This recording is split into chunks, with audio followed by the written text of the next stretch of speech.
ठंड की इस मौसम में न सिर्फ स्किन, बाकी अन्य सभी समस्याएं इस मौसम में बढ़ जाती हैं।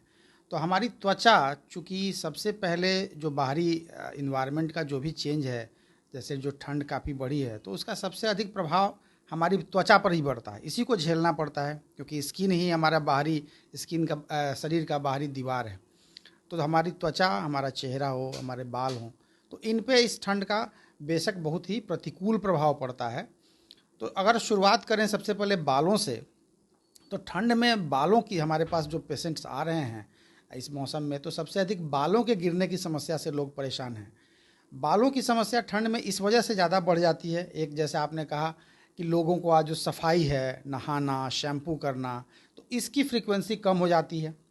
ऑब्वियसली ठंड की वजह से सारे लोग जो है रेगुलर शैम्पू नहीं कर पाते हैं, या इवन बहुत सारे यंग लड़के हैं जो यहाँ हॉस्टल में रह रहे हैं, वो नहा नहीं पाते हैं क्योंकि उनको गर्म पानी की व्यवस्था नहीं हो पाती है। तो यदि सफाई नहीं होगी तो बालों पर उसका असर पड़ेगा ही, बाल गिरेंगे, डैंड्रफ की समस्या बढ़ती जाएगी, बाल ऑयली होते जाएंगे।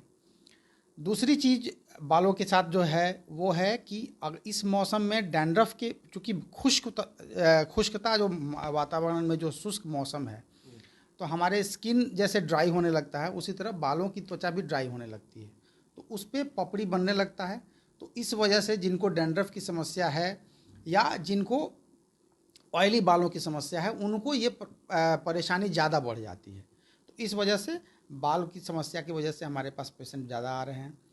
दूसरी जो सबसे इम्पोर्टेंट चीज़ है, जो हमारे चेहरे की त्वचा, क्योंकि हम बाहर निकलते हैं तो अपने बाकी शरीर को तो पूरी तरह से ढक लेते हैं, पर अपने चेहरे को तो नहीं ढक सकते हैं।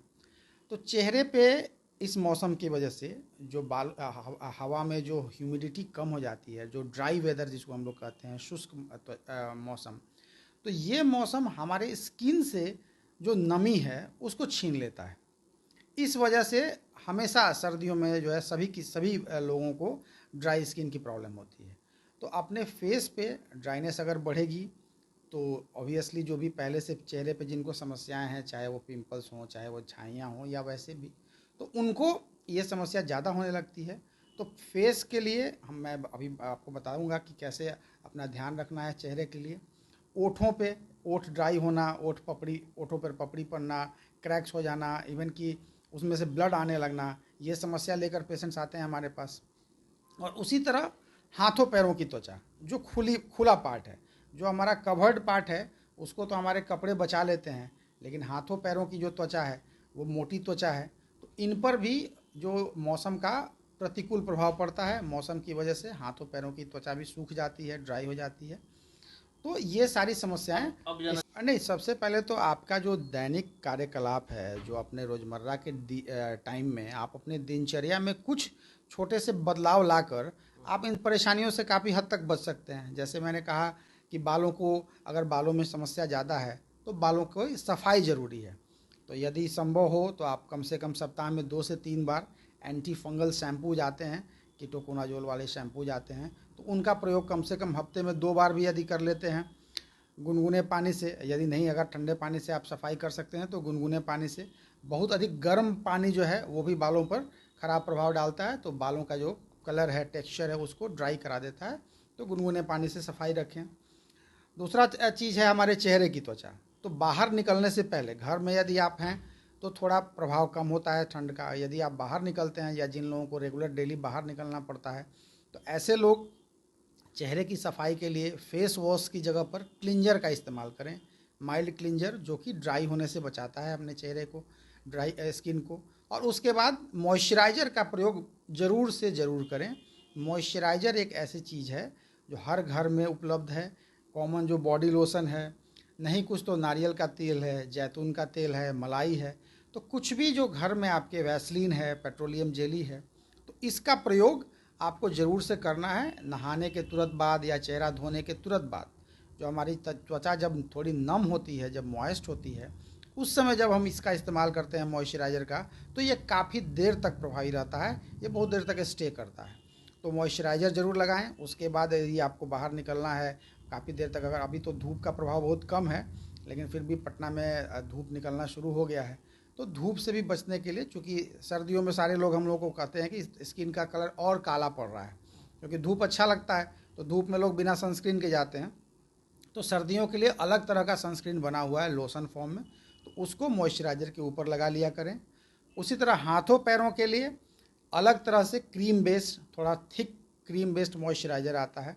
तो हाथों पैरों को जब भी आप धोते हैं, हाथ पैर आपके ड्राई लगते हैं, तो आप हाथों पैरों पर ज़रूर से मॉइस्चराइज़र लगाएं। कुछ नहीं तो नारियल तेल घर में है आपके लगाएं, वैसलीन लगाएं, पेट्रोलियम जेली लगाएं। तो इस तरह से आप अपने जो जो मेजर प्रॉब्लम हो रहा है स्किन से रिलेटेड, अगर आप नॉर्मल आपकी त्वचा है, आपको पहले से कोई बीमारी नहीं है, तो आप इतना कुछ करके ही आप अपने स्किन को बचा सकते हैं। अगर किसी प्रकार हाँ, सर्दियों में कुछ ग्रुप के जो लोग हैं उनकी बीमारियां बढ़ जाती हैं। सबसे पहले जिनको पहले से ड्राई स्किन है, जैसे कि सोरासिस एक बीमारी होती है, एक्जिमा एक बीमारी होती है। उसके अलावा जो डायबिटिक्स हैं, जो थायराइड के मरीज हैं, और जो बूढ़े लोग हैं, एल्डरली पीपल, तो इन सब में पहले से ही ड्राई स्किन की समस्या होती है।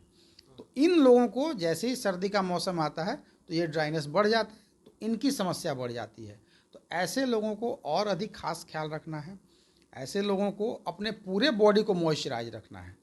पूरे बॉडी को मॉइस्चराइज रखने के लिए जैसा मैंने बताया कि नहाने के तुरंत बाद कोशिश करना है गुनगुने पानी से नहाने का। नहाने के तुरंत बाद कोई भी बॉडी लोशन या नारियल का या बादाम का या जैतून का तेल पूरे शरीर में लगाना है ज़रूर से ऐसे लोगों को, क्योंकि उनके पूरे शरीर की त्वचा ड्राई है। एल्डरली लोग जो हैं, जो बूढ़े लोग हैं, उनको अपना पूरा ध्यान रखना है स्किन का। डायबिटिक्स को, हाइपोथायरॉयड या थायराइड से जूझ रहे लोगों को, और स्किन की दो बीमारियां ऐसी हैं, सोरासिस और एक्जिमा। तो ये सब ड्राई स्किन की वजह से आगे बढ़ती हैं और काफ़ी ज़्यादा विकराल रूप धारण कर लेती हैं। कई बार हमारे पास अभी मरीज आ रहे हैं जिनको ये ड्राइनेस की वजह से बहुत अधिक रैशेज हो रहे हैं, बहुत अधिक इचिंग हो रही है। तो ये लोग अगर शुरुआत में ही अपने स्किन को मॉइस्चराइज रखें तो ये समस्या आगे बढ़ने से रुक जाएगी।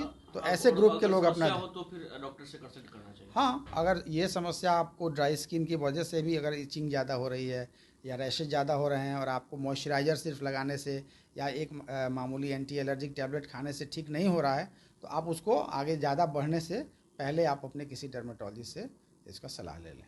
चलिए।